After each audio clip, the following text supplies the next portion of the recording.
Saudara, ini adalah satu perkara yang dialami oleh pendengar kita yang bernama Murni. Katanya Kak Murni, beberapa kali beliau pernah ternampak di ruang tamu rumahnya. Tingkap ruang tamu rumahnya menghadap sebatang pohon yang agak besar. Kak Murni tinggal di tingkat 4. Jadi, boleh nampak bahagian atas di mana penuh dengan daun-daun dan juga dahan-dahan pohon tersebut. Rumah kakak ni tidaklah mempunyai aircon, katanya Kak Murni. Jadi seringkali tingkap akan dibuka, termasuklah tingkap dapur, bilik tidur dan tingkap di ruang tamu. Maklumlah Kisi, kita tinggal di rumah-rumah flat. Memang rumah-rumah flat ini rapat sangat antara satu sama lain. Walaupun buka tingkap, susah angin nak masuk. Sebabnya terhadang dengan blok-blok yang lain yang ada di hadapan dan di belakang kita. Pengalaman yang kakak nak ceritakan. Pada suatu malam, kakak sebenarnya sedang menantikan anak gadis kakak yang nak pulang dari Shelly. Kakak benarkan dia pulang lewat, tapi kata kakak, Sebelum jam 1 pagi kena sampai rumah. Kakak tidak benarkan dia tidur di Shelly kawannya. Itu pun selepas peperiksaan tamat, selepas mendapat keputusan yang kakak puas hati dengan keputusan anak kakak. Jadi, kakak telefon anak. Katanya dalam perjalanan waktu itu sekitar jam 12 lebih tengah malam. Sebagai seorang ibu memang tak boleh tidur, Kisi. Nantikan anak gadis untuk pulang ke rumah. Kakak kata kalau dah sampai, telefon. Nanti kakak akan buka pintu. Kalau perlu kakak turun ke bawah, beritahu. Tapi katanya tak payah. Dia boleh naik ke atas sendiri. Anak gadis kakak ni berusia 16 tahun, Gisi. Jadi sedang tunggu, kakak duduk dekat ruang tamu gelap. Duduk sampaikan terlelap dibuatnya. Kakak buka mata, terpandang tingkap di ruang tamu, di mana tingkap di ruang tamu rumah kakak ni, di hadapannya tu adalah sebatang pohon yang agak besar. Apa yang menjadi satu pengalaman yang menyeramkan, katanya Kak Murni. Kakak terpandang dekat pokok tu seperti ada kain putih yang tersangkut di atas pohon yang disebutkan. Pada mulanya ingatkan kain putih, mungkin telekung yang tersangkut. Jadi kakak cuba perhatikan dan tengok betul-betul. Pendengar Ria 897, kata Kak Murni, apabila kakak tenung dan renung, alangkah terperanjatnya. Kain tu boleh bergerak dan tiba-tiba ia berbentuk seperti seekor pocong. Kakak yakin dan kakak tidak buat-buat cerita, Kisi. Pada mulanya, seperti yang dikatakan tadilah, tengah duduk, terbangun sebabnya terlelap seketika. Anak belum lagi balik, tak ada panggilan, tak ada SMS. Jadi terpandang depan tingkap tu lah. Kain putih tu tiba-tiba berbentuk seperti satu bungkusan yang menyerupai makhluk pocong. Benda tu dekat atas pokok, Kisi. Ya Allah. Kakak terus pandang ke arah lain. Kakak telefon anak kakak. Katanya lagi 5 minit dia akan sampai. Jadi kakak tanya pada dia, nak ibu jemput tak? Tak payah bu, tak payah. Kakak pun pergi ke tingkap belakang, tingkap dapur untuk menjenguk. Lalu nampak ada satu kenderaan, satu teksi memandu masuk ke dalam. Teksi berhenti betul-betul di belakang rumah kakak. Nampak anak gadis kakak keluar dari teksi, berjalan menuju ke kolong blok. Alhamdulillah, anakku dah balik. Pendengar Ria 897. Bila tengok anak dah masuk kolong blok, kakak pun berjalan lah. Daripada dapur, kakak berjalan nak pergi ke pintu rumah, nak buka pintu ni. Tengah jalan dari dapur sampai dekat pintu dapur. Dari antara dapur dengan ruang tamu, kakak terus berjalan sampai dekat sofa. Kakak dengar ada orang ketuk pintu. Dalam hati tertanya, wah, cepatnya anak aku ni. Baru tadi nampak turun teksi, kakak dari dapur menuju ke arah pintu ruang tamu nak buka pintu, katanya Kak Murni. Anak dah ketuk pintu nampaknya. Kakak pun kata, sekejap. Kakak berjalan depan pintu, tangan pegang pintu nak buka ni. Tiba-tiba meremang Casey. Buka pintu kakak, tarik perlahan-lahan di luar rumah kakak. Tidak ada anak kakak yang kakak sangkakan yang mengetuk pintu. Pendengar Misteri Jam 12.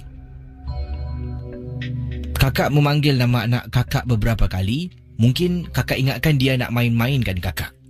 Tapi tidak, Casey, tidak. Setelah beberapa saat kakak berdiri depan pintu, anak keluar dari lift berjalan menuju ke arah pintu rumah dan masuk ke dalam. Kakak suruh dia cuci kaki, bersihkan diri. Kalau nak makan, pergi makan. Kalau tidak, masuk bilik tidur. Bila kakak pandanglah, beranikan diri. Sedang berbual dengan anak di ruang tamu, kakak pandang pokok di hadapan rumah. Susuk tubuh putih yang menyerupai makhluk pocong tu hilang daripada pohon tersebut. Gangguan yang kakak alami penampakan ini bukan sekali, malah beberapa kali hal ini berlaku pada waktu malam. Pendengar Ria, rasa agak seram sangat-sangat. Tapi kakak bersyukur, katanya Kak Murni. Kakak bersyukur sangat-sangat. Penampakan itu hanya sekadar nampak sahaja. Tidaklah mengganggu kakak sekeluarga. Terima kasih dan selamat tengah malam. Baik, itu kisah dari Kak Murni berkongsi dalam rancangan Misteri Jam 12 di Ria 897 FM. Yang ini kisah selanjutnya ingin saya bacakan pengalaman yang diceritakan oleh pendengar kita. Kata beliau, ini daripada Encik Samad. Encik Samad adalah seorang pemandu teksi dan peristiwa ini amat menakutkan sangat-sangat, katanya Encik Samad. Dan beliau menceritakan hal ini berlaku lebih kurang beberapa tahun yang lalu lah. Tapi sebenarnya kisah ni dah lama berlaku. Cuma bila saya nak kongsi ni beberapa kali, tidak berpeluang untuk kirimkan email kepada Casey. Ini ada masa terluang. Boleh tak kalau Casey bacakan kisah daripada Cik Samad, seorang pemandu teksi. Dan hal ini macam biasa ketika dia bertugas pada waktu malam, ketika dia sedang memandu teksi, inilah yang berlaku. Apa khabar semua pendengar Misteri Jam 12? Kepada semua dan juga kepada Casey, selamat tengah malam. Nama saya Samad. Saya adalah seorang pemandu teksi dan pengalaman yang saya nak ceritakan ni dah pun lama berlalu. Tetapi saya tetap ingin ketengahkan pengalaman. Dan kata beliau, sebenarnya hal ini, kisah ini saya nak kongsi agak lama, cuma tidak berpeluang untuk kirimkan email kepada Casey. Saya memandu teksi dah lama juga. Peristiwa yang mengganggu, menghantui saya ni apabila teksi saya yang saya gunakan ni mula menunjukkan tanda-tanda yang teksi ni dikena sihir. Tapi pada waktu itu saya tidak tahu pun sebenarnya apa yang berlaku. Tanda yang pertama, teksi saya bau busuk. Bila tengah memandu Casey, bau bangkai, bau busuk. Orang yang naik pun ada kalanya mereka tahan teksi, saya berhenti, mereka masuk. Dalam perjalanan mereka akan angkat tangan dan tutup hidung mereka. Saya faham, saya sendiri pun yang memandu teksi tu tak boleh bau Casey, bau busuk sangat. Dan ini telah pun menyebabkan saya rasa takut dan segan nak berhenti sebenarnya untuk mendapatkan penumpang menaiki teksi saya. Apa yang berlaku? Katanya Encik Samad. Apa yang berlaku?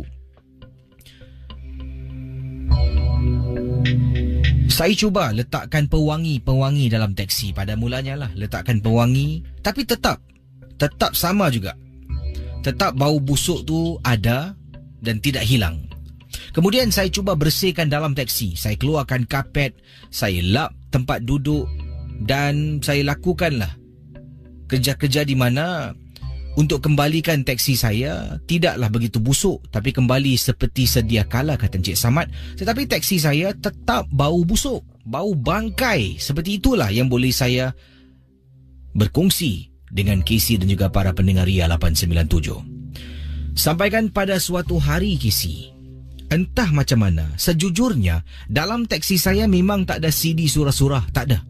Tapi pada satu hari itu, saya solat Jumaat di salah sebuah masjid di Singapura. Setelah saya solat Jumaat, dekat depan masjid tu ada orang jual CD surah-surah suci. Saya pun tergerak hati untuk mendapatkan sebagai derma lah. Saya memberi wang kepada penjual. Penjual tersebut serahkan saya CD dan saya ambil CD tu kembali pulang ke teksi saya. Bila dalam teksi, saya mula putarkan CD-CD surah suci. Ini adalah perkara yang benar-benar berlaku, Casey. Bila mula putar CD surah-surah suci, bukan sekali, malah setiap kali saya memandu, saya akan putarkan CD surah suci itu yang berkumandang dalam teksi saya, kecuali kalau ada penumpang naik. Saya akan matikan suara dan saya akan buka radio. Jadi setelah saya putarkan CD surah-surah suci, bayangkan, Casey, bau busuk hilang, tidak ada gangguan lagi. Memang benar, Casey, memang benar sangat-sangat. Rupa-rupanya ada sesuatu tak kena dengan teksi saya. Setelah itu, Casey, katanya Encik Samad, pada suatu malam ketika saya sedang memandu, saya dikejutkan seperti ada sesuatu di tempat duduk belakang. Betul-betul tempat mana saya duduk sedang memandu, betul-betul di belakang saya ni. Jadi kalau saya nak tengok belakang, saya kena toleh. Tengok daripada rear view mirror pun tak begitu nampak, sebabnya ia sengit ke sebelah kiri daripada sebelah kanan. Benda yang duduk di sebelah kanan di belakang saya. Macam mana saya tahu? Dapat rasakan, Casey, seperti ada orang. Masya Allah, Casey, saya tak rasa ini adalah orang biasa. Saya pun dengan perlahan-lahan, katanya di sini, bercakap dalam hati dahulu, niat, ya Allah, ya Tuanku, lindungilah aku mencari rezeki yang halal. Kemudian saya bersuara, Casey, kata Encik Samad. Anda bayangkan pemandu teksi sedang memandu ni, teksinya sebelum ni bau busuk, bau bangkai. Cuba bersihkan, tambah pewangi, tak ada apa-apa. Tiba-tiba satu hari itu menunaikan solat Jumaat. Keluar dari solat Jumaat, nampak orang jual CD surah-surah suci, dia beli kebetulan. Tergerak hati untuk beli, putarkan CD, gangguan bauan busuk hilang begitu saja. Tapi sekarang timbul benda yang lain. Setiap kali kalau dia memandu waktu malam, dia akan rasakan di belakangnya, kata Encik Samad, betul-betul tempat duduk pemandu di bahagian belakang, seperti ada orang tumpang teksinya. Kes ini berlaku kerap. Sampaikan saya sendiri takut sangat-sangat. Pada satu hari, bila rasakan benda yang sama hadir di belakang saya, Encik Samad memberitahu, saya niat dalam hati, kemudian saya lafazkan, aku tahu engkau dekat belakang aku. Aku tak nampak, aku boleh rasa. Aku kerja kerana Allah, mencari rezeki untuk keluarga. Kerana Allah lah aku memandu teksi. Kerana Allah lah aku mencari rezeki. Aku harap kau keluar, jangan ganggu aku lagi. Itu yang dilakukan oleh Encik Samad. Teksi yang saya pandu, Casey, tiba-tiba dalam beberapa saat bergegar tau. Seperti ada orang gegarkan teksi saya. Kemudian keadaan teksi kembali pulih macam biasa. Dan tidak ada lagi gangguan-gangguan yang berlaku. Saya sebenarnya amat-amat, kata beliau, kata Cik Samad, saya amat-amat berterima kasih kepada si penjual CD surah suci di hadapan masjid. Mungkin kalau saya tak jumpa dengan dia, saya tak dapatkanlah CD tersebut. Mungkin sampai ke saat ini saya akan menghadapi gangguan. Terima kasih dan selamat tengah malam. Baik, kita akan berehat seketika sebentar nanti, tapi ini kisah yang pendek ingin dikongsi sama. Kiriman email kepada saya. Ini datangnya daripada Zura. Kata Zura, ini biasalah. Semalam pun ada, hari ini pun ada. Ibu saya seringkali marah saya kerana saya suka tinggalkan tingkap dapur rumah saya. Satu terbuka bila saya tidur malam. Satu lagi galah-galah kosong. Ya, galah yang kosong saya suka tinggalkan di bahagian luar rumah saya. Saya ni sebenarnya baru berpindah pada waktu itulah di rumah kami di kawasan Bedok. Jadi sebelum tidur ni, kadang-kadang terlupa kisi. Memang betul. Niat di hati nak ikut kata ibu supaya tak kena litiran. Tapi ada kalanya terlupa, nanti ibu saya akan marah saya. Katanya, engkau ni suka sangat tinggalkan galah dekat luar. Galah kosong lagi. Saya pernah bertanya kenapa. Kata ibu saya, kalau saya tinggalkan galah kosong di luar tingkap dapur rumah, akan mengundang sesuatu. Apa yang disebutkan dengan mengundang kata akak kita ni. Tapi tidak indahkan perkara ini berlaku lagi. Sampaikan pada satu hari membuat saya rasa terperanjat. Apabila galah kosong saya ni tiba-tiba ada kain putih berkibaran. Dalam hati saya, hari itu saya tak langsung basah pakaian. Ya, saya langsung tidak membasuh pakaian saya. Dan pada hari itu juga, saya yakin di galah luar rumah saya tu memang tidak ada apa-apa. Jadi, kain putih tu yang saya nampak milik siapa? Setelah saya duduk berfikir, mungkin itu adalah gangguan. Yang mana ibu saya pernah beritahu, galah kosong jangan dibiarkan. Kena angkat dan simpan di dalam rumah. Baik, kisah berikut ini ingin saya bacakan sebelum kita berehat dengan sebuah lagu. Ini kiriman daripada pendengar kita. Ini daripada Encik Ilhami. Ilhami berkongsi hal yang berlaku 3 tahun yang lalu. Waktu itu saya sedang nak menanam uri anak saya, Kisi. Bayangkan 3 tahun yang lalu baru mendapat cahaya mata yang pertama. Merupakan anak perempuan. Alhamdulillah, katanya Encik Ilhami.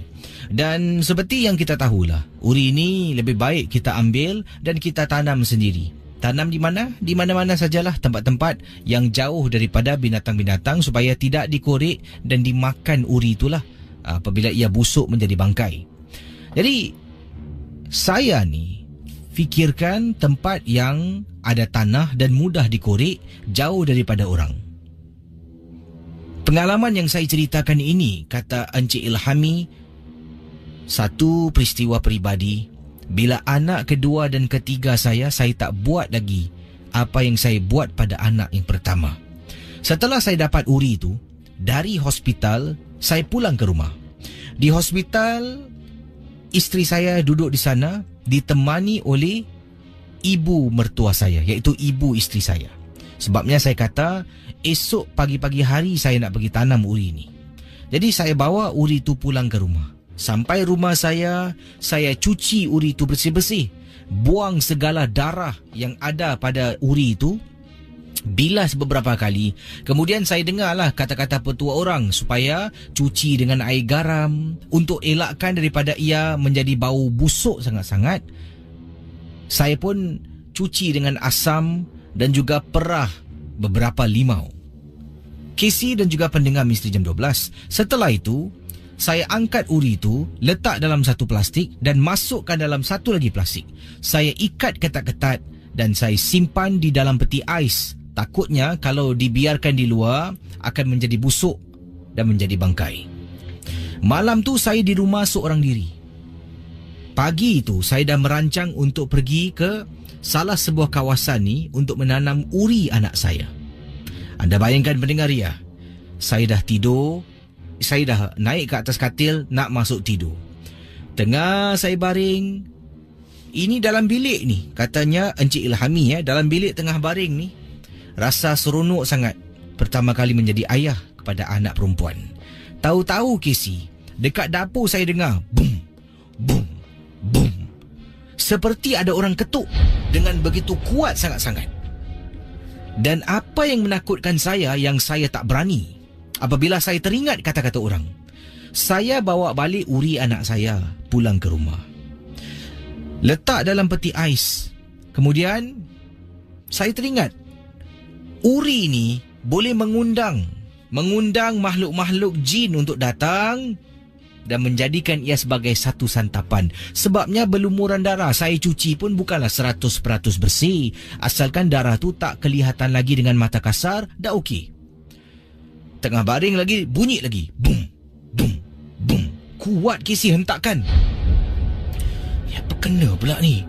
Dah mula fikir yang bukan-bukan. Bila saya daripada keadaan baring, saya turunkan kaki saya dari katil, berdiri nak berjalan menuju ke arah pintu, saya dengar bunyi suara yang paling menakutkan.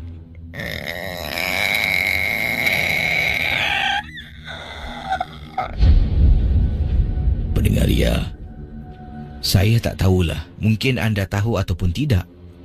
Mengikut apa yang saya dengar daripada pakcik, makcik, kenalan-kenalan, kalau kita dengar bunyi sesuatu yang nyaring, garau tapi nyaring, mungkin seperti inilah.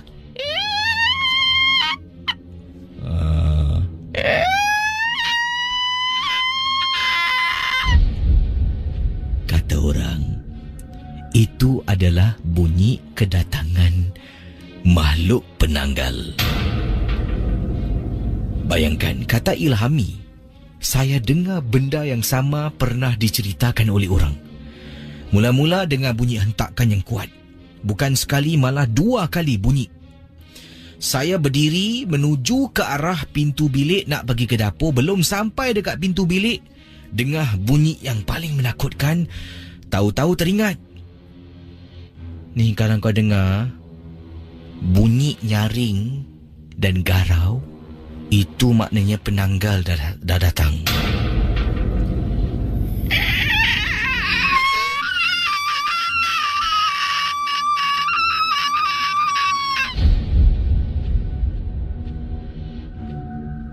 Anda bayangkan, saya tak berani nak pergi dapur, tapi nasib baik tingkap dapur saya dah tutup.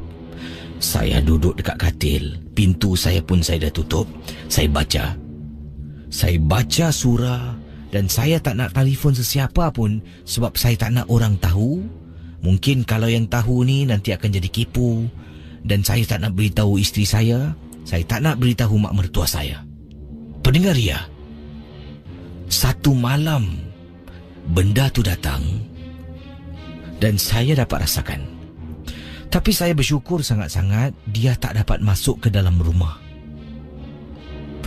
Setelah itu, sekitar jam 8 pagi saya keluar rumah. Saya pergi ke satu kawasan untuk menanam uri anak saya. Terima kasih dan selamat tengah malam, Gisi. Ya, siapa di belakang anda?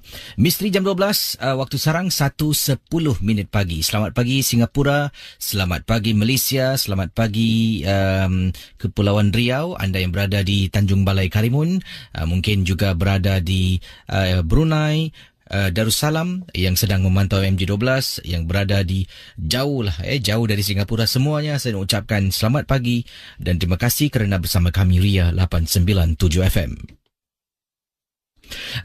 Pelbagai kisah saya kongsi setiap malam dan ini adalah hasil kiriman email yang anda kirimkan pada saya dan ada cerita-cerita yang kirimkan cukup menarik, ada yang menarik perhatian, ada yang meninggalkan kesan ada juga yang dikatakan cerita-cerita seolah-olah direka-reka.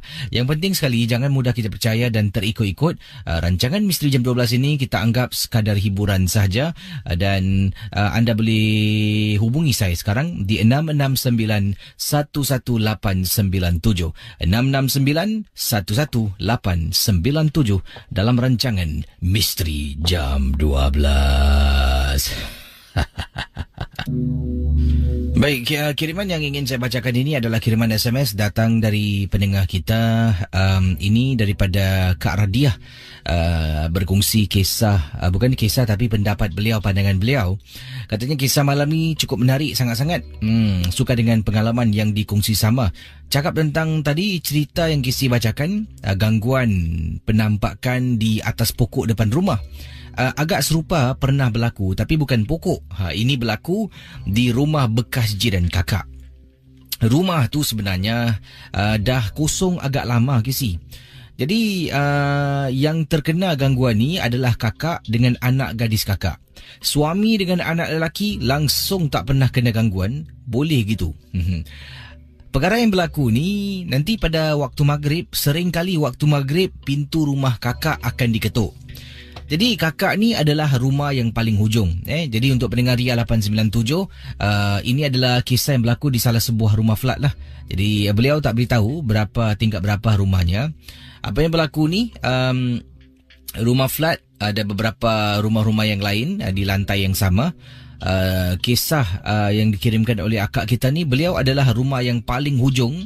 Jadi bila rumah yang paling hujung ni menghadap koridor yang sepanjang-panjangnya lah, dan rumah yang tepi ni pula menghadap hadapan rumah. Jadi koridor tu tak dapat lihat sampai hujung lah, cuma lihat depan rumah saja. Ini yang dikongsi sama oleh pendengar kita. Baik, kata beliau yang menjadi pertanyaan ni apabila beliau dan anak gadisnya sahaja yang terkena gangguan. Pada setiap waktu maghrib, dia akan dengar ada orang ketuk pintu. Pada mulanya memang tak tahulah hal yang sebenar. Nanti akan bangun pergi dekat pintu, buka pintu, tak nampak orang. Mustahil orang boleh ketuk pintu, lari begitu laju. Ada kalanya dalam beberapa saat kakak dah buka pintu. Ya, jadi katanya di sini hal ini berlaku untuk beberapa kali lah. Setiap kali waktu maghrib mesti akan dengar orang ketuk pintu tapi tak nampak sesiapa pun. Pernah sekali apabila kakak, katanya di sini kakak pernah sekali apabila kakak sedang berada di bilik lah, tengah solat dan sedang nak berzikir. Sedang mula nak berzikir, tiba-tiba orang ketuk pintu. Kakak dah tahu hal ini selalu berlaku, kakak buat bodoh kisi. Tapi makin kakak tidak indahkan ketukan itu, makin kuat bunyinya dan makin mengganggu ketenteraman kakak. Pendengar Ria, anak kakak pun pernah terkena hal yang sama. Ada kalanya kakak tidak ada di rumah, nanti waktu maghrib dia pun dengar orang ketuk pintu. Dia akan ke sana, iaitu ke pintu, dan lihatlah siapa yang ada di luar. Sama macam hal kakak, macam kes kakak, tidak ada sesiapa yang dia lihat berada di luar rumah. Malah dia pernah ceritakan pada kakak, dan kakak pun kata pada dia yang kakak pernah terkena gangguan yang sama. Tapi kakak cuma cakap pada anak kakak, jangan takut, itu mungkin adalah seseorang yang nak cuba menakut-nakutkan kita saja. Terima kasih dan selamat tengah malam. Kita jawab panggilan, nampaknya dah berkelak-kelip ni. Hello, selamat pagi. Hello. Selamat pagi. Hai, siapa tu?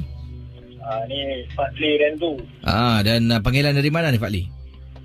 Saya sudah ni terminal lah, tengah kerja. Jadi kisah tentang apa, silakan. Kisah saya ni dah lama juga, tahun lepas. Tapi dengan kawan-kawan saya, dengan bekas teman wanita saya jugalah dulu. Tapi mengalami bukan saya. Teman saya ni yang mengalami dekat daerah Changi Beach lah. Itu tempat tu actually spot juga. Ada juga banyak cerita juga pasal tu tempat tu, spot tu. So kita tengah ronda-ronda, tak tahu pergi mana. So sampai tu daerah Changi tu, terus kita park kat sana lah. Jadi dah duduk kat spot tu. So kita in a group dalam ada 4-5 orang tau. Hello? Ya, teruskan.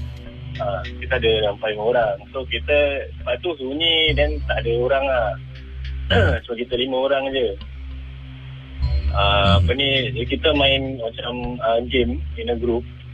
So mula tak ada fikir apa-apa lah. We just play over there.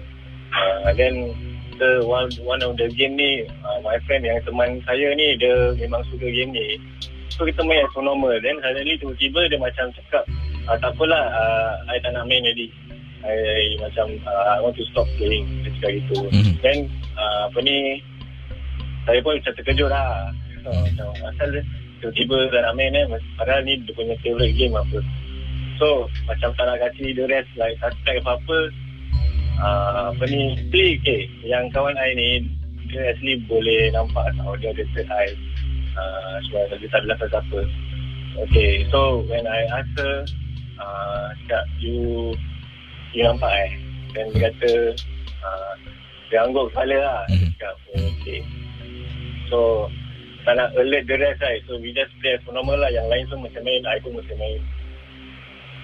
Okay, then after that, I tanya dia lah. Because I tak nampak kan. I just want to know kat mana lah, betul-betul benda tu ada dekat. So, dia kata, dia bising kan, dia cakap, it's near to your left side.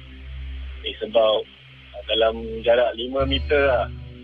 So, the left side, kiri I. So, macam dia dah bilang gitu, blue normal dah ternaik lah. So, when I turn, I look to the left, tak nampak apa-apa. Tapi dia kata, dia tak, benda tu is actually a Pontianak. Cuma dia tak kacau. Selalunya, macam benda gini dia kacau orang kan. Nanti dia macam nampak batu ke apa. Tapi ni tak. So, I ask my friend ni, you nak gerak ke tak? Ke nak stay? Then dia kata, tak apa, just stay je, tak apa, jangan takut. Then macam pelik juga kan, usually perempuan kan takut kan nak cabut cepat-cepat kan. Tapi dia tak nak. So I was like, macam pelik juga So I tanya dia lagi, kenapa? Asal dia nak stay? Tak apa, dia suka. Then I was like, dia suka? Apa maksud you dia suka dia kata she was that Pontianak is actually macam tengah senyum tengah senyum sambil tengok kita in a group tengah sedang bergembira main game so jadi macam saya dah fikir like maybe ni benda dia tak kacau orang, dia punya jenis tak kacau orang, dia bahasa yang suka just tengok orang gembira je. Tak tahu ada tak kacau orang lah. Itu yang bagusnya lah. Habis lepas tu pelan-pelan dia cakap, you sekarang dia ada depan you tau. Kira bukan depan, dia kira depan lah. Kira right opposite of me lah. And opposite of me is there is one this tree ada pokok besar ni lah. Then pokok dia macam bercabang, the branch dia bercabang dua. So tu benda dia betul-betul diri belakang tau. Then dia punya muka is in between the branch tu lah. And then dia cakap somehow that thing acknowledge my friend. Masa dia macam senyum, dia tak nampak mata tau. Dia nampak dia daripada hidung ke bawah, hidung, mulut, semua tak nampak mata dia. Dia nampak dia mulut tengah senyum. And then dia macam like acknowledge by macam tunduk sikit gitu, dan tiba-tiba dia hilang. Itu yang macam hilang lah. So bila dia dah cakap gini, dia cakap saya tanya dia, okay, nak balik sekarang tak? Dah lewat kan. Dia tak tahu balik. Kita pergi daerah tempat Changi Village tu sana, makan dulu ke apa. Dah habis makan baru balik lah. Tapi itu saya tak bilang, yang kawan-kawan yang lagi 3 ekor tu saya tak bilang lah. Saya macam kita antara kita dua. Saya tahu dia memang boleh nampak. Dia memang boleh nampak. Cuma hari malam tu kita tak nak lakukan yang lain kan. So we just play as normal lah. Yang bagusnya dia tak kata kita, tu dia. Saya tak expect ada hantu ni macam ni. Dia tak kata orang, tapi dia suka tengok kita main in a group. Jadi dia pasal maybe dia lonely dia tak tahu Wah, hantu lonely hantu lonely lah. Dia suka tengok kita main lah, bergurau senda kat situ. Dia pun jadi dia pun tak pernah mana tahu ni saya, anggapan saya lah. Anggapan saya yang masa tak ada orang macam layan dia ke apa kan. Entahlah jadi terima kasih kerana berkongsi pengalaman ya. Okay, selamat bertugas. Terima kasih. Assalamualaikum. Waalaikumsalam warahmatullahi taala wabarakatuh. Bayangkan hantu tu dia kira macam yalah, suka memerhatikan dia observer lah. Yalah, hantu tu jin jin macam-macam. Ada jin yang suka ganggu, ada yang suka diam ada yang suka memerhatikan. Jadi terima kasih kerana sudi berkongsi kisah dan pengalaman anda. Boleh hubungi saya kalau ada pengalaman misteri di 669111897, 669111897. Yang ini kiriman daripada siapa ni daripada Syahrul. Berkongsi pengalaman. Anda bayangkan kisah yang diceritakan ini berlaku di salah sebuah lebuh raya di Singapura. Saya yakin ada di antara bukan Singapura, maaf lebuh raya di seberang tambak. Iaitu kata beliau ni bukan lebuh raya utara selatan. Tapi ini sebuah lebuh raya yang lama beliau ceritakan. Saya lupa nama lebuh raya ini. Saya memandu pada waktu malam menuju ke kawasan mana ni? Kejap. Tadi ada di sini.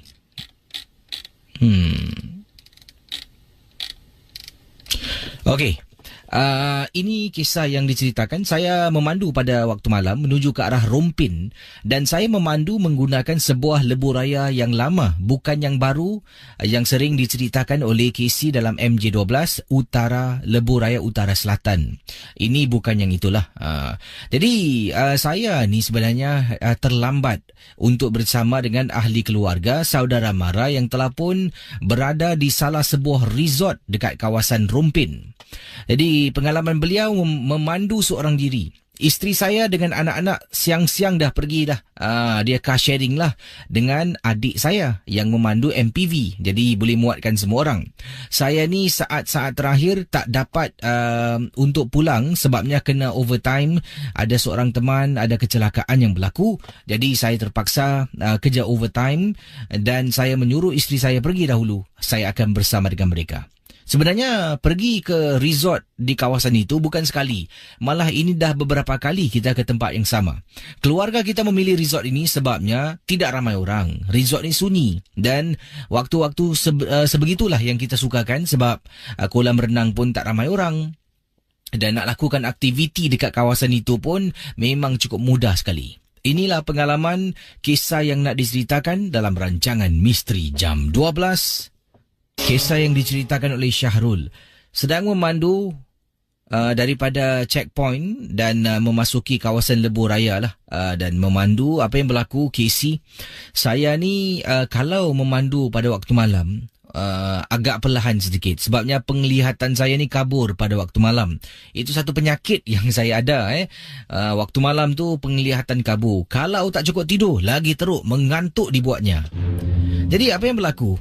Malam tu memang saya dah penat sangat sebabnya kena overtime. Dari overtime kalau saya balik rumah tidur, alamat kisi, tak sampailah saya di sana. Jadi saya terpaksa lepas saja habis kerja overtime, balik rumah, mandi, salin pakaian, angkat barang-barang saya, masuk dalam kenderaan dan mula memandu.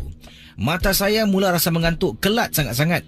Jadi dekat lebuh raya ni, saya dah terasa penat. Saya hentikan kenderaan saya di tepi jalan. Jalan yang agak sempit itulah. Lebuh raya ni tidak besar. Lebuh raya ni berbukit-bukit. Turun bukit, naik bukit. Dan kiri kanan ada kalanya bahagian-bahagian ini merupakan ladang-ladang. Saya ni dah terlampau penat dan takut akan berlakunya kemalangan jalan raya. Saya berhenti di tepi jalan. Saya rasa tempat yang saya berhenti ni adalah kawasan ladang kelapa sawit, kalau tak silap saya. Jadi saya berhentikan kenderaan dekat tepi jalan. Saya pun tekan hazard light. Pintu dah memang dikunci. Saya cuba kebelakangkan kerusi sedikit untuk lelapkan mata supaya saya dapat tenaga untuk memandu terus sampai ke Rompin. Pendengar Misteri Jam 12. Perjalanan tu dikatakanlah makan lebih kurang nak dekat 4 jam kalau tak silap saya pada waktu itu. Jadi saya ni dah penat sangat, saya berehat dekat tepi. Apa yang berlaku bila saya sedang baring? Memang menakutkan sangat-sangat. Saya sedang tidur, tahu-tahu saya terbangun dalam keadaan terperanjat. Sebabnya, apabila saya sedang tidur ni, saya mimpi yang saya berada dalam kenderaan saya, di mana saya berada dalam kenderaan yang sama ni, dalam mimpi saya. Dalam mimpi saya tu juga, saya sedang tidur dalam kereta. Sama kan? Waktu tu pun saya memang sedang tidur dalam kereta saya, dalam kenderaan saya. Yang membuat saya bangun secara terkejut adalah ketika dalam mimpi saya tengah tidur, tahu-tahu dari tempat duduk belakang ada kepala orang menjenguk atas wajah saya sambil senyum ke arah saya. Itulah saya terperanjat dan terbangun dari tidur. Daripada baring, saya duduk tegak, naikkan kerusi. Saya istighfar beberapa kali untuk tenangkan perasaan saya. Casey, mimpi saya tu seolah-olah macam betul, Casey. Apa yang berlaku seterusnya? Bila saya matikan hazard light, saya tekan nak keluar, iaitu nak keluar ke kanan, nak sambung memandu menggunakan lebuh raya itu. Dah tekan signal Casey nak keluar dari kanan ni. Saya pun tengok rear view mirror. Dekat belakang saya, yang saya mimpi, dalam mimpi saya menjenguk wajah saya ternampak sesuatu yang agak serupa, kulit terkopik-kopik, hitam belegam. Sedang tengok saya yang merhatikan dia melalui rear view mirror dan senyum ke arah saya. Penampakan dalam kenderaan itu membuat saya tertekan minyak dan hampir-hampir berlanggar dengan kenderaan yang sedang memandu laju pada malam itu. Saya tekan minyak, tahu-tahu dari jauh sebabnya gelap, nampak lampu terang. Apalagi saya terus tekan dan cuba elak daripada berlakunya kemalangan. Alhamdulillah, tidak ada apa-apa kecelakaan yang berlaku. Malah bila saya tengok cermin sekali lagi, wajah benda yang menakutkan itu hilang dari dalam kenderaan saya. Hal ini pernah saya ceritakan kepada beberapa rakan dan mereka katakan lebuh raya lama menuju ke Rumpin ni memang cukup berhantu. Macam-macam penampakan pernah berlaku. Saya tak tahulah Kisi apa nama lebuh raya ni. Mungkin Kisi boleh cari dan tanya kepada pendengar-pendengar dari Malaysia yang pernah dengar tentang lebuh raya lama di Malaysia. Terima kasih. Yang ini kiriman private message. Nak tanya Kisi pada para pendengar. Mak saya tadi marah saya dan selalu marah saya. Waktu maghrib jangan tengok cermin. Macam mana saya tak boleh tengok cermin? Saya balik rumah dah pukul 6 lebih petang. By the time saya mandi, saya nak kena letak moisturizer, takkan tak boleh tengok cermin. Dan saya nak kena letak krim-krim muka. Ada kalanya saya menggunakan masker muka, mesti duduk tengok cermin. Jadi macam mana Kisi? Kata mak saya, tengok cermin, nanti saya boleh kena rasuk. Nak pada waktu maghrib. Saya nak tanya kepada para pendengar, adakah benar kata-kata mak saya? Terpanggil pula untuk kirimkan pertanyaan ini kepada Casey setelah saya mendengar kisah tadi tu tentang seorang pendengar yang tak nak dengar kata mak beliau. Jadi bagaimana?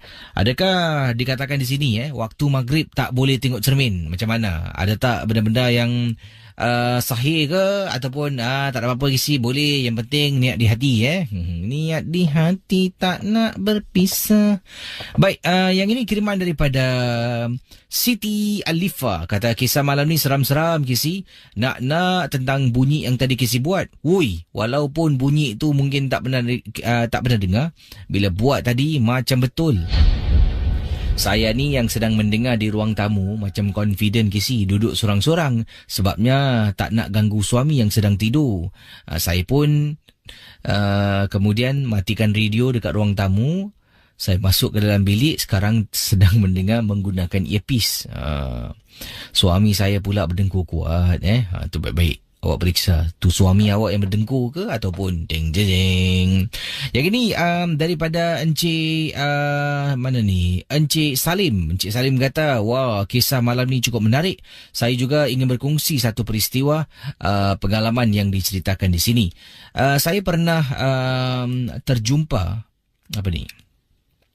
Saya pernah terjumpa gumpalan rambut putih dalam rumah.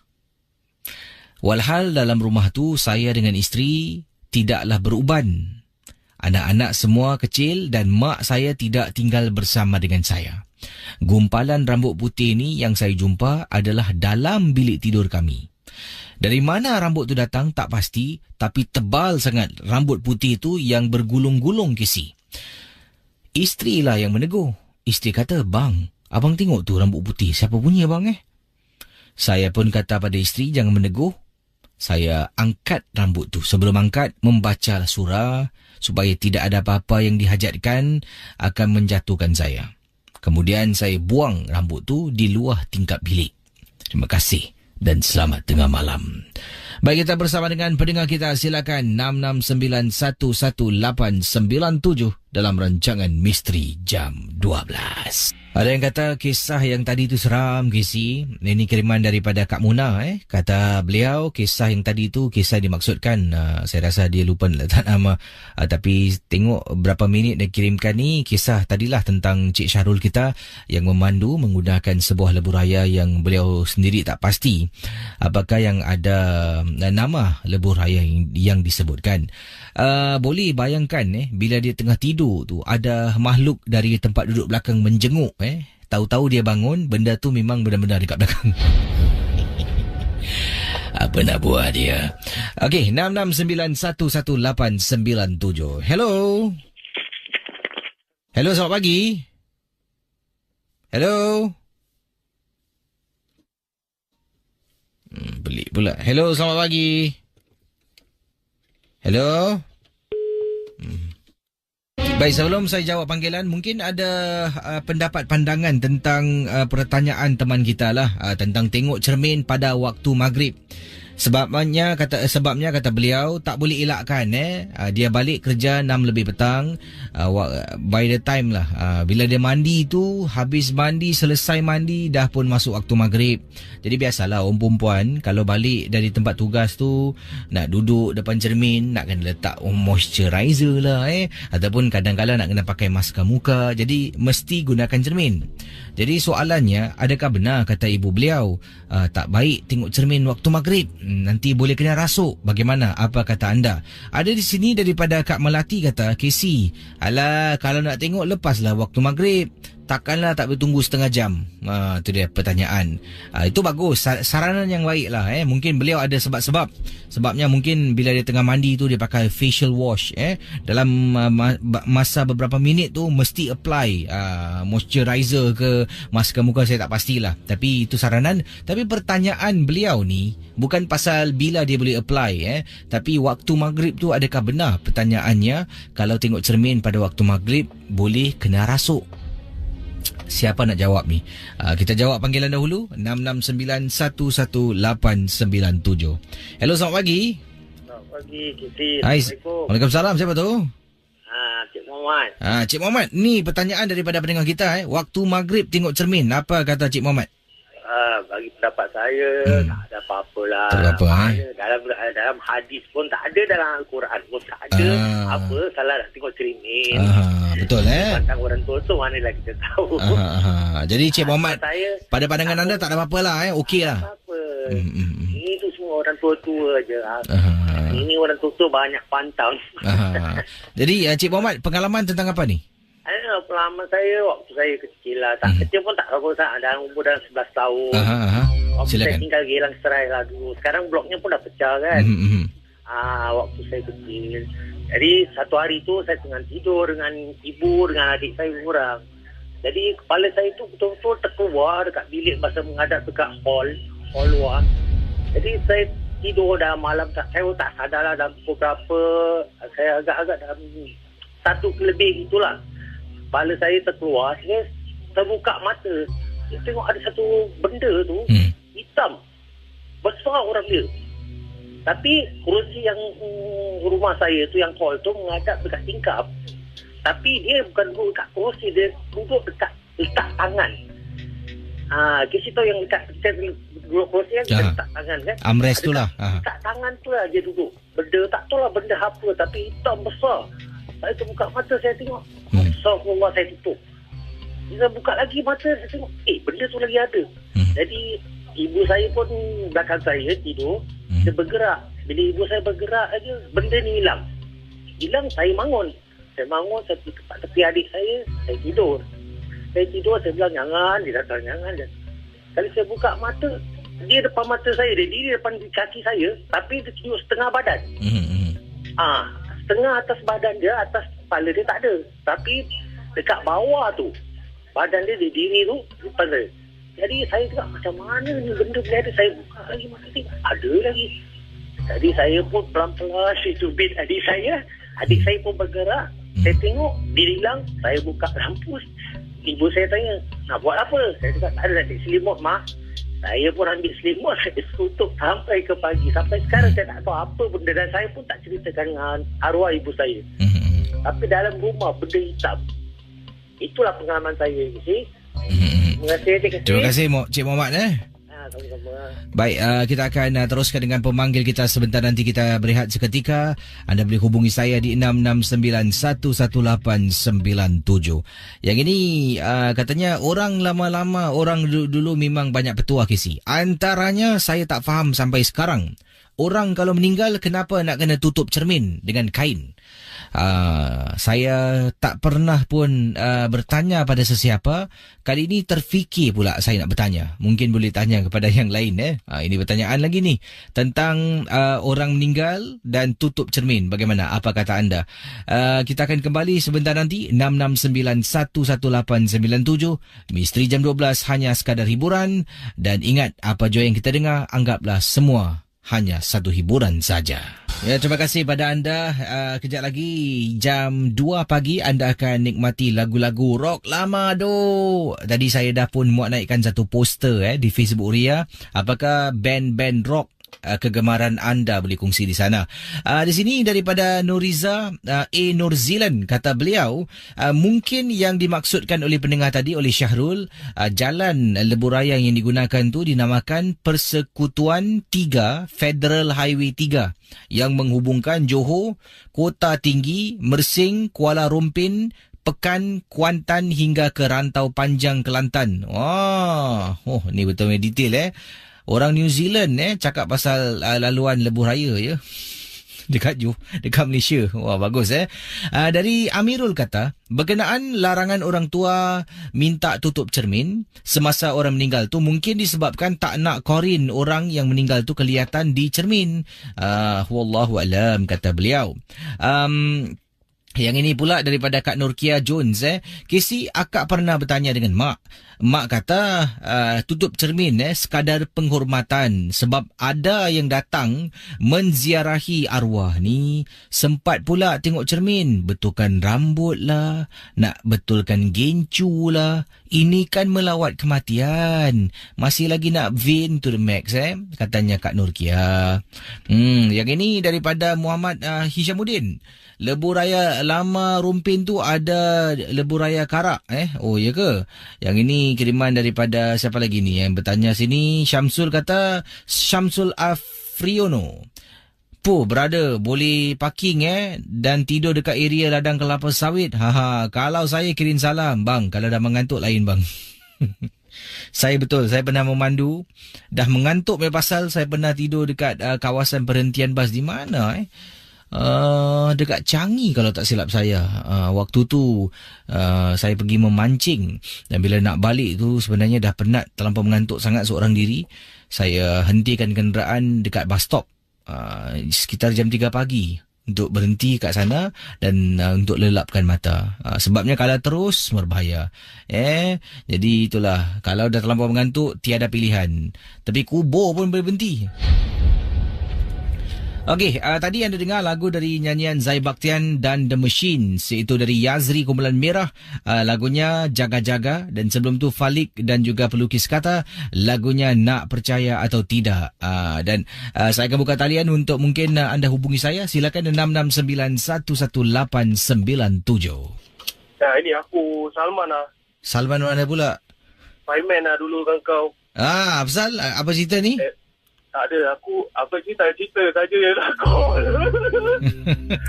Aku nak dengan kau, boleh dapat ke tak? Susah pun dapat kau biasalah bang, cerita hangat malam ni. Ni Salman tengah bertugas ke? Tengah bertugas kat bot. Apa tu laut tadi. Dekat dekat bot terima kasih Salman kau nak cerita tentang tu tak? Ada kisah tentang apa ni, silakan. Kau nak cerita tu? Tak ada orang cerita tu lah, alamak. Dah lah, tak apalah. Okey, terima kasih Macam-macam kes Baik, sini kiriman daripada pendengar yang berkongsi. katanya di sini Ini dari Obek Mardi. Assalamualaikum Kisi. Waalaikumsalam warahmatullahi taala wabarakatuh. Ramai yang bertanya tentang cermin yang dipandang pada waktu maghrib. Sebenarnya nak tengok cermin pada waktu bila pun boleh. Tapi waktu maghrib tu, bila berkumandangnya azan, lari bertempiaran syaitan dan jin. Antara tempat-tempat yang akan mereka sembunyi difahamkan adalah dalam tandas. Antara tempat-tempat yang mereka bersembunyi difahamkan adalah rumah-rumah kosong, rumah-rumah yang tidak dilaungkan azan, rumah-rumah yang tidak orang solat. Jadi bila jin tu lari, ada kalanya difahamkan dari apa yang saya tahu, mereka juga akan bersembunyi di sebalik cermin. Bila seseorang tu terlampau khusyuk, waktu maghrib tu sebenarnya untuk kita solat. Tapi duduk depan cermin tengok wajah sendiri lama-lama, itulah tempat yang dia bersembunyi seketika. Jadi bila kita tengok dan tenung, selalunya kita tengok cermin ni kita akan termenung. Termenung apa? Tengoklah bab mana muka ada jerawat. Kita akan tengok dan tenung dan tenung dan tenung. Dengan tenungan itu, tak semua orang, tapi segelintir akan terkena rasukan. Memang susah katanya nak dipercayai. Tapi itu pendapat pandangan saya, kata Obek Mardi. Terima kasih. Yang bawah tu tak perlu saya baca lah. Obek kita harus buat kawan, bukan buat lawan. Kita akan berkongsi kisah yang terakhir di hujung talian. Dipersilakan 66911897. Wah, ramai dah berkongsi ni kumpulan-kumpulan rock lama duk yang anda suka.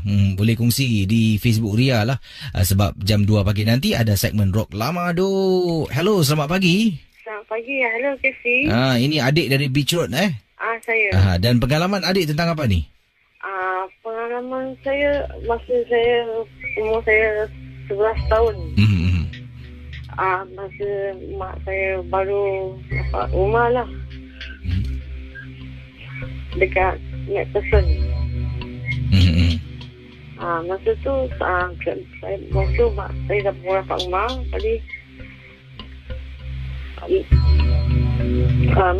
malam tu, hari tu saya malam Jumaat, saya tengah tidur. Tadi saya ada nampak tu seorang perempuan dekat dapur. Dia pakai baju putih, baju suit gitulah. Biasa macam Indianak gitulah. Jadi saya macam takut lah. Saya nangis-nangis. Saya panggil mak saya lah. Saya cakap, mak, pak dapur tu ada orang macam bongkar-bongkar periuk. Ada satu perempuan duduk dekat tepi tingkap pak dapur sana. Habis mak saya cakap, Jangan tengok-tengok sangat. Kau tak tahu apa-apa lah. Saya masih budak-budak lagi sejam.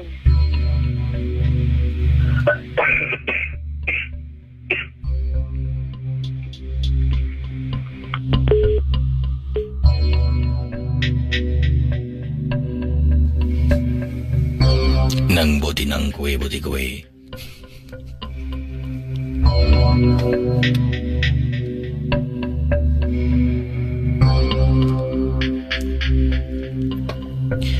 Selamat tengah malam Casey dan juga pendengar Misteri Jam 12. Nama saya Said Musa. Pengalaman yang ingin saya kongsi adalah satu peristiwa yang saya alami ketika saya memandu bersama dengan isteri saya pada waktu malam, bersia-sia dalam kenderaan. Mungkin ada yang pernah pergi tempat ini. Lim Chu Kang. Di sana tu memang banyak sangat jalan-jalan lorong-lorong kecil. Saja Casey dah lama tidak buat hal ini, iaitu kata beliau ni ronda-ronda dengan isteri lah pada waktu malam. Berada dekat Lim Chu Kang. Lim Chu Kang kalau pendengar Misteri Jam 12 berada di luar Singapura, ini adalah tempat kawasan tanah perkuburan. Di situ juga ada banyak beberapa tapak tanah perkuburan, dan juga kawasan itu merupakan tempat ladang-ladang ternakan lah. kambing lah, ayam, ada ladang-ladang sayur-sayuran dan sebagainya lah. Jadi kawasan tu khususnya di Singapura ni, kalau Lim Chu Kang tu itulah tempatnya, dan di situ memang sunyi pada waktu malam. Tidak ada banyak kenderaan yang lalu. Jadi anda dapat bayangkan ladang-ladang ternakan ni yang sunyi sepi. Jalan di Lim Chu Kang tu memang agak kecil sedikit lah dari yang diceritakan oleh abang kita ni. Jadi pendengar Ria 897, saya terus kepada pengalaman beliau ketika sedang memandu. Saya terkejut sebenarnya dengan isteri terperanjat sangat apabila kami berdua nampak ada perempuan diri pada waktu malam, di mana di situ saya yakin tidak ada taksi pun nak lalu kecuali orang telefon. Tengah diri tepi jalan Casey, saya dengan isteri ternampak dari jauh. Isteri yang teguh, "Bang, ada ke bang orang tunggu taksi malam-malam macam ni?" Kemudian isteri tunjuk ke depan tu. Saya pun kata pada isteri, "Janganlah teguh." Lalu depan wanita tu, saya boleh perasan isteri saya ni tak tengok tepi pun sebab dia takut.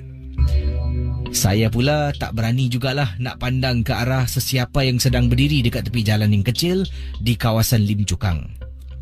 Pendengar Ria, dah lepas wanita tu, saya tak berani toleh ke belakang. Sebabnya saya pun takut kalau dia hilang, kalau saya tak tengok, saya boleh katakan dia manusia.